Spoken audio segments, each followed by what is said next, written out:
नमस्कार. नम्रताच किचनमध्ये आपलं स्वागत आहे. आज आपण गव्हाच्या पिठापासून बिस्किटं बनवूया. ते तुम्ही मुलांना डब्यात किंवा स्वतःही चहासोबत कधीही खाऊ शकता. त्याच्यासाठी इथे मी 2 कप घेतलेलं आहे गव्हाचं पीठ आणि त्याच्यात आपल्याला पाव कप म्हणजेच 1/4 कप घालायचा आहे बारीक रवा आणि तेवढंच आपल्याला 1/4 कप घालायचं आहे डेसिकेटेड कोकोनट आणि त्याच्यात आपल्याला घालायचं आहे 3 टेबलस्पून तूप. तूप घातल्याने आपली बिस्किटं चांगली खुसखुशीत होतील आणि आपल्याला आता हे चांगलं पिठाला चोळून घ्यायचं आहे सर्व तूप. त्याच्या अगोदर आपण ह्याच्यात घालायचं आहे वेलची पावडर आणि चिमूटभर मीठ आणि चांगलं चोळून आपल्याला सगळ्या पिठाला तूप लावून घ्यायचं आहे. ही बिस्किटं फार छान लागतात चवीला आणि लहान मुलांनाही तुम्ही बिंदास देऊ शकता. मैदा वगैरे काही नाही घालायचं आहे आपल्याला ह्याच्यात. आता हे सर्व आपण चांगलं मिक्स करून घ्यायचं आहे व आपल्याला इथे 1 कप घ्यायची आहे साखर व त्या 1 कप साखरमध्ये घालायचं आहे अर्धा कप पाणी आणि साखर आपल्याला पूर्ण विरघळायची नाही आहे आणि पाक वगैरेही काही करायचं नाही आहे. आपल्याला साखर फक्त 2 मिनटं अशी पाण्यात मिक्स करून घ्यायची म्हणजे ती थोडीशी अशी सॉफ्ट होणार म्हणजे अशी विरघळल्यासारखी होणार. आणि आता आपण हेच पाणी घेऊन पीठ मळून घ्यायचं आहे. नुसतं पाणी नाही घ्यायचं आहे, त्याच्यातली साखर पण घ्यायची आहे आपल्याला. थोडी थोडी घेऊन मळून घ्यायचं आहे पीठ. जसं जसं आपल्याला वाटेल तसं तसं थोडं थोडं आपण साखर आणि पाणी घेत जाऊया आणि ह्याचं आपल्याला घट्ट असं पीठ मळून घ्यायचं आहे. हे बघा मी घट्ट पीठ मळून घेतलेलं आहे.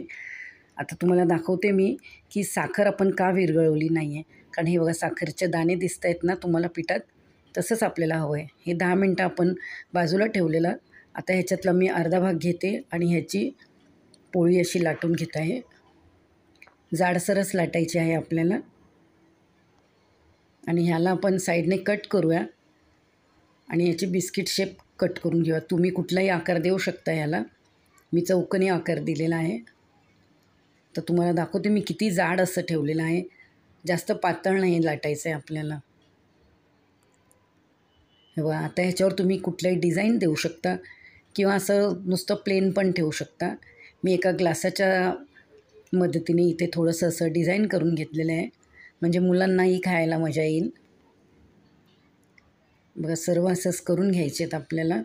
आणि दुसरा प्रकार म्हणजे तुम्ही तसाच जो उरलेलं पीठ आहे त्याचा असं रोल करून घेऊन असं कट करू शकता.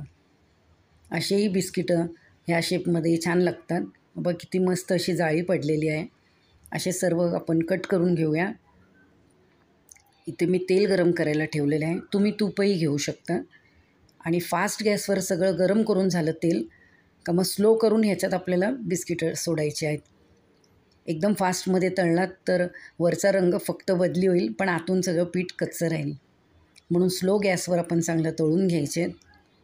व चांगलं असं गोल्डन कलर यायला लागलं आहे. आता आपण पलटी करूया आणि दुसऱ्या बाजूने चांगले तळून घेऊया. बघा सर्व असे छान झालेले आहेत. काढून घेऊया आणि आपण ह्याला 10 मिनटं साईडला ठेवू थंड व्हायला. तुम्हाला ही रेसिपी कशी वाटली ते मला कमेंट करून सांगा व आपला चॅनल नम्रताच किचन ह्याला लाईक शेअर सबस्क्राईब करा. ही बिस्किटं तुम्ही 4-5 दिवस आरामात डब्यात ठेवू शकता. हे बघा छान अशी बिस्किटं आपली एकदम खुसखुशीत झालेली आहे आणि कुठलाही आकार द्या तुम्ही. ह्या शेपमध्ये बनवले तेही चांगले असे खुसखुशीत झालेले आहे. तुम्ही अवश्य ही बिस्किटं बनवून खा.